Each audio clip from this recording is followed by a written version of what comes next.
पिछले 7 दशकों से चीन अपनी आक्रामक नीतियों और रणनीतिक गतिविधियों के माध्यम से भारत पर दबाव बनाने की कोशिश करता रहा है। लेकिन अब हालात बदल चुके हैं। भारत ने ऐसी तैयारी कर ली है कि अब वह हर मोर्चे पर न केवल सतर्क है, बल्कि जवाब देने की पूरी क्षमता रखता है, वह भी चुपचाप, बिना किसी शोर शराबे के। यह एक ऐसा प्रोजेक्ट है जो न केवल भारत की जल सुरक्षा को सुनिश्चित करेगा, बल्कि चीन की मंशाओं को भी चुनौती देता है।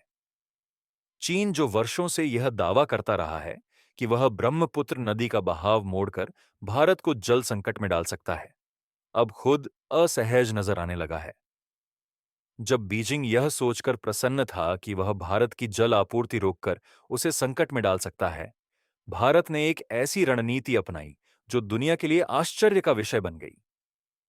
चीन अक्सर ब्रह्मपुत्र पर डैम बनाकर भारत को धमकाने की नीति अपनाता रहा है, लेकिन अब भारत ने तकनीकी और कूटनीतिक स्तर पर ऐसी तैयारी कर ली है कि चीन चाहकर भी इस नदी को दबाव के उपकरण के रूप में उपयोग नहीं कर सकता। चीन ब्रह्मपुत्र को यारलुंग सांगपो के नाम से जानता है और तिब्बत में इस पर एक विशाल डैम का निर्माण कर रहा है।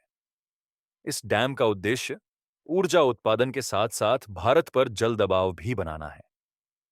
अगर चीन कभी इस पानी को रोकता है, तो पूर्वोत्तर भारत में सूखे की स्थिति पैदा हो सकती है और अगर अचानक बड़ी मात्रा में पानी छोड़ा जाए, तो भयानक बाढ़ का खतरा उत्पन्न हो सकता है। लेकिन भारत अब इस स्थिति को नियंत्रित करने के लिए पूरी तरह से तैयार है। देश ने एक उन्नत वाटर इंटेलिजेंस नेटवर्क तैयार किया है, जो वास्तविक समय में यह जानकारी देता है कि चीन ब्रह्मपुत्र पर क्या गतिविधियां कर रहा है।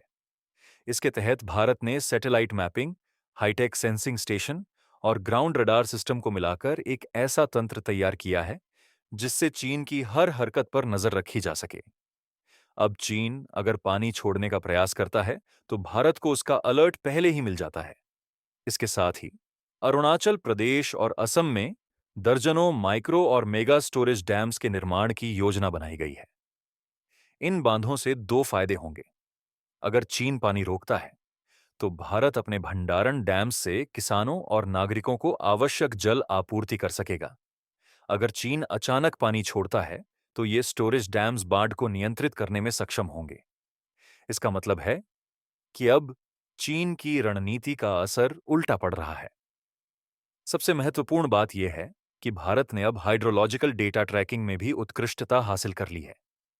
सैटेलाइट से मिलने वाला रियल टाइम डाटा यह सुनिश्चित करता है कि चीन की किसी भी जल नीति को समय रहते पहचाना और प्रतिक्रिया दी जा सके।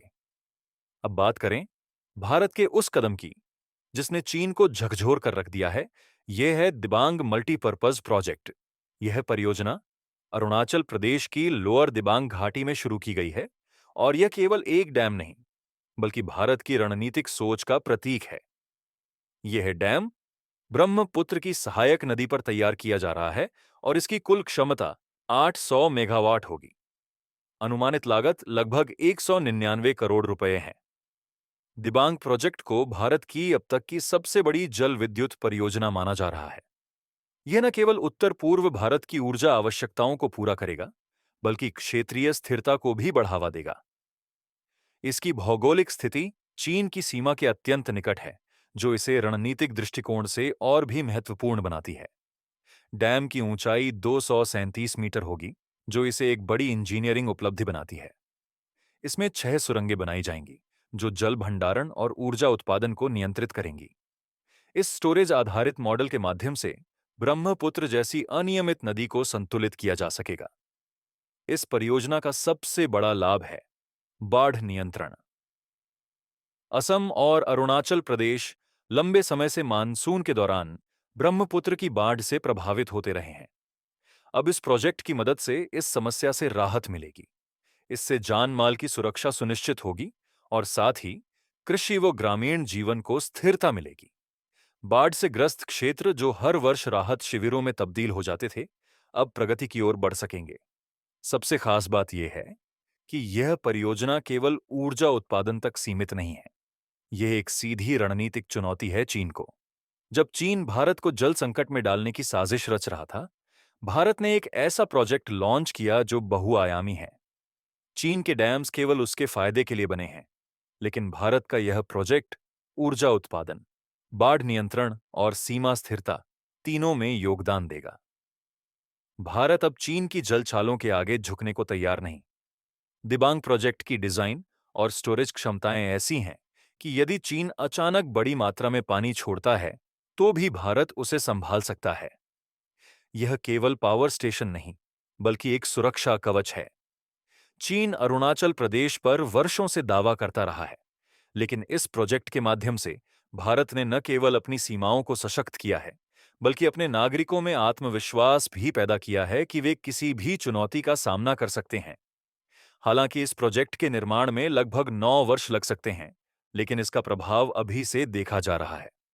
चीन के रणनीतिक विश्लेषकों तक ने माना है कि भारत को डराना अब आसान नहीं रहा।